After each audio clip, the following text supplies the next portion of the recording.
Hey there, folks. Welcome to Spectrum Pulse. We talk about music, movies, art, and culture, and we got 4 solo album reviews here from Arca, KicK 2 to 5. I've been reviewing Arca since 2014, and to be completely honest, I'm not sure I've liked a single review that I've made of her work. Now, a major part of this is because I don't think I've ever fallen head over heels for an Arca album. I mean, in retrospect, I like 2015's Mutant a lot, and I absolutely respect her brand of jarring, boundary-pushing experimentation in electronic music, especially how she's bent time signatures and textures, while in recent years picking up a sharper, reggaeton-inspired dance element that's got a borderline pop sensibility. But I've never been wowed by her vocals or her songwriting. The albums have always felt really spotty, and while a lot of the approach to trans identity and sexual provocation has been really interesting, it's never fully hit for me in a way that matches all the critical acclaim, or what the die-hard fan base has really embraced. More to the point, in the process of revisiting KicK 1 before this review, I found myself wondering that with the embrace of more conventional structures that her peers were actually starting to catch up to her sound,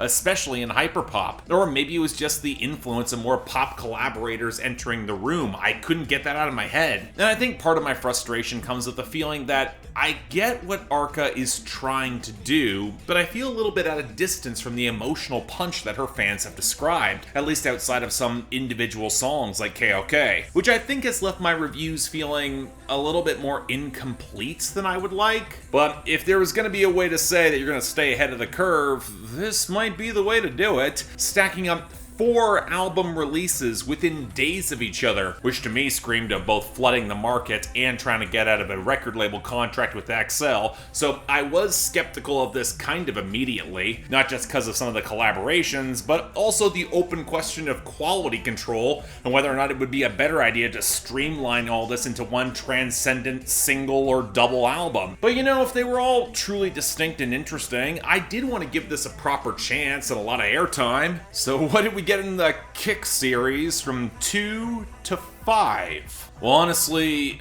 when it comes to more than one project released in rapid succession, my belief is normally that you're gonna get a lot of filler, and ergo it would make sense to streamline multiple mixed to good albums into something great. And yet I'm not sure that would be exactly viable when it comes to Arca with these 4 projects in the KicK series, because despite having a lot of Arca's traditional hallmarks and sounds for better and for worse, they're all kind of different in their own way, where mashing all 4 of them into their best moments might have still wound up a little bit of a mess, less than the sum of its parts. But on the other hand, it's hard to avoid the feeling that, especially in comparison with her best work, Arca's sound still isn't really resonating as great across a full project for me, no matter how many different styles that she tries, mostly because these projects feel increasingly like fragments of half-formed ideas that should coalesce into way more than they actually do for me. It also means that for reviewing this, I'm gonna try and segment it to accommodate each album in sequence, given that there are some persistent themes of ongoing transformation in the iconography, and each project is trying somewhat to do their own thing and then flow into each other. So alright, starting with KicK 2, unsurprisingly, it's the one that feels like the most natural continuation of what was begun on KicK 1, leaning into the more of the modern reggaeton and Latin elements with more of a defined rubbery rollick to the textured grooves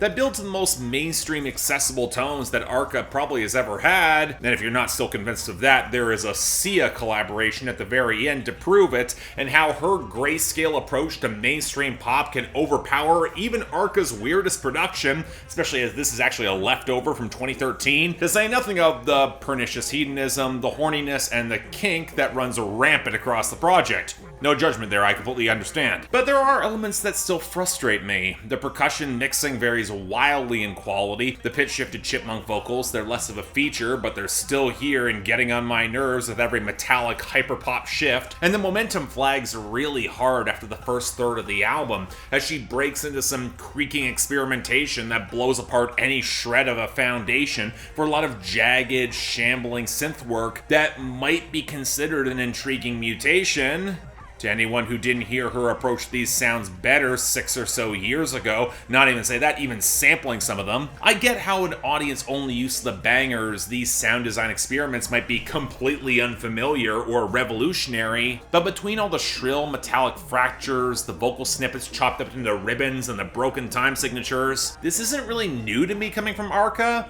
and it only really comes through together as the blubbery bass on Femme. And even with the intended bangers on the first third that I do like, I can't say any of them rise to KLK from last year with Rosalia. And again, it's not like these lyrical themes haven't been explored before from her either, and tack on the songs that were intended for the previous project now showing up here, well, I'll say it feels like a sequel, for better and for worse. But alright, what about KicK 3, which many have highlighted as Arca's best in this series? A slice of deconstructed club music that leans very heavily on glitch and dabbles even with witch house. Well, it seems to be taking more chances, that's for sure. The warping metallic grain of the synths, the more isolated bass and percussion that stutters and contorts across the mix as Arca will twist the samples of her early work into something in the rough ballpark of a stable groove. And where, if all of her previous album was about the accessible empowerment of her queer audience, this is more about whipping them into a single mass at a frenzied pitch, with writing that absolutely leans into the more uncanny, sexually ravenous, consuming hunger, with occasionally pushing into some conceptually kind of nifty territory, like on the murderous fucking of Electra Rex. And I really like the Perfume Genius-esque electroacoustic romance on the ending with Joya. And you know, while I can recognize a lot of the experimentation, many of my frustrations with Arca haven't really faded as much as I was hoping. The lyrical flexes could really do with a little bit more detail on cuts like Senorita, which leans a lot heavier than it should on relevance, or how Intimate Fool tries to flip I Pity the Fool and it just does not work. And the album also feels front-loaded before the second half feels a little bit directionless. The mix balance is once again kind of weird, where the melody is often submerged in fractured texture that leaves the mixes feeling oddly bare of any greater tone. And while the low end has some presence, it never quite drives the compositions, or feels like it's the focal point in comparison with other oddly obtrusive elements, like that flat monotonous click on Fiera, or the gravelly chewing sounds across Rubberneck. And then the chipmunk vocals, they're back in earnest.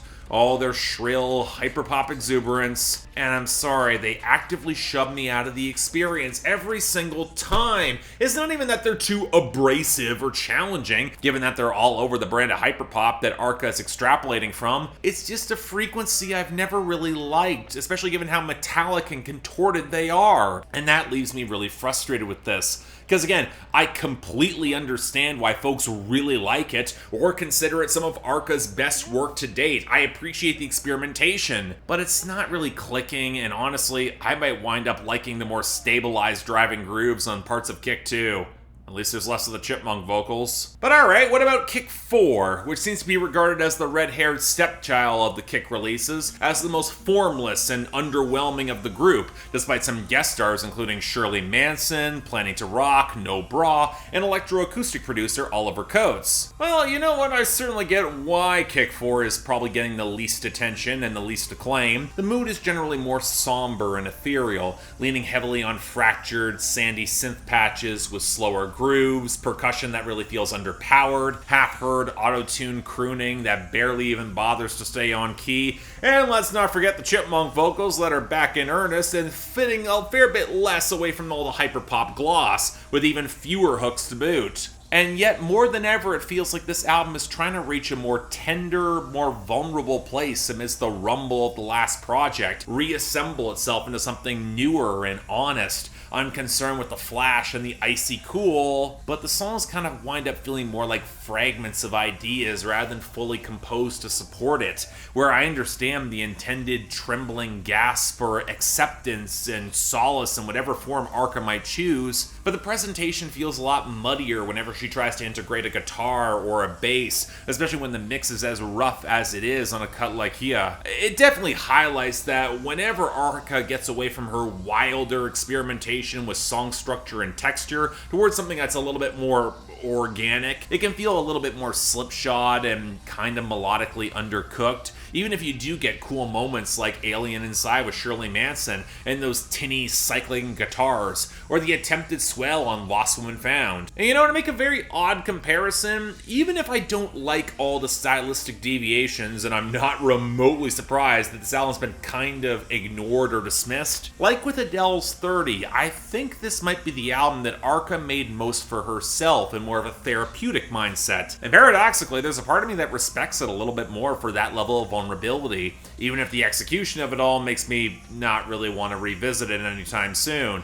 I mean, I might like it more than most, but not a lot. But alright, what about KicK 5? The neoclassical electronic blend preceded by the elegant auto-tune splash of Pa on KicK 4, and if not for KicK 3, was highlighted as Arca's greatest achievement to date, reaching her final, most self-assured form in the transformation, her ascendancy, where it's now clear she is ready to love and be loved and be revered. Well, if there is a project that pushed me to consider this series of albums as a whole from a structural standpoint, it's probably KicK 5. It's got the most songs previously released from her Patreon mixtapes, it's got the most instrumental passages, and runs the longest in breaking over 40 minutes. And I'll say it, if the ASMR opening doesn't throw you, the complete lack of stabilizing hooks or real grooves, they might as well do it. It's not a project that feels like leftovers so much as it's one that made me ponder if streamlining these 4 projects into maybe a double album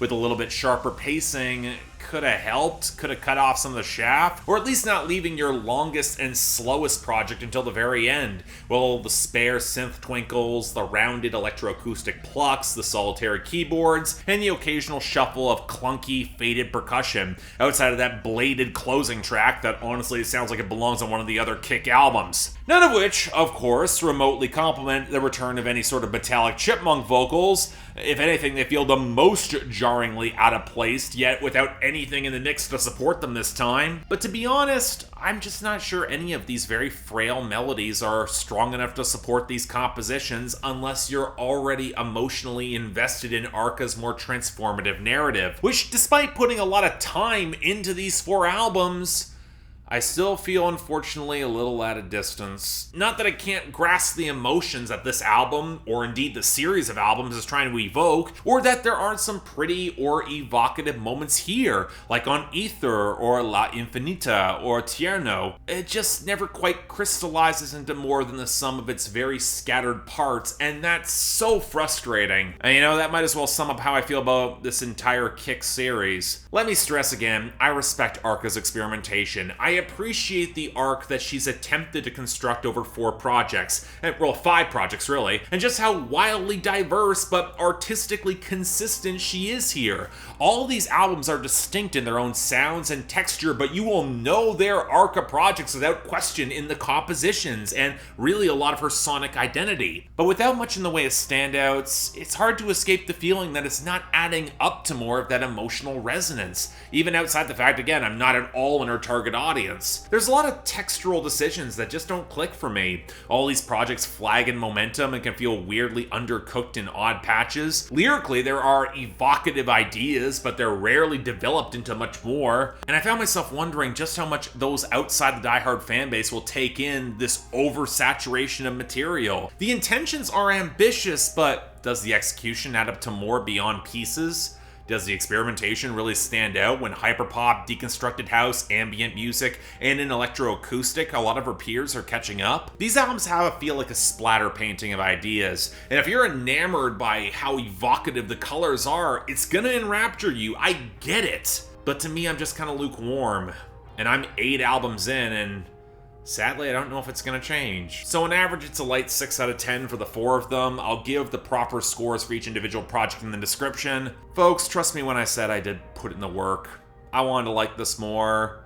And while I appreciate it and respect it, maybe just not for me. But yeah, thanks a lot for watching. If you'd like to like and subscribe, I would be extremely grateful. I can imagine this might be a contentious review. Again, Arca is one of those artists I've really tried to get into for, again, since 2014, and I put in a lot of the work with these projects too. I get the appeal. Sometimes it just doesn't click, and for experimental music, that's more often the norm than not. Like, not all experimentation is going to work for everybody, and I hope y'all understand and accept that.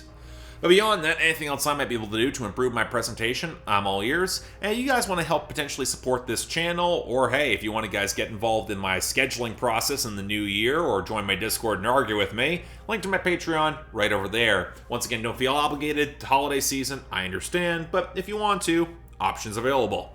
Till then, I'm Mark, you're watching Spectrum Pulse, and I'll see you next time.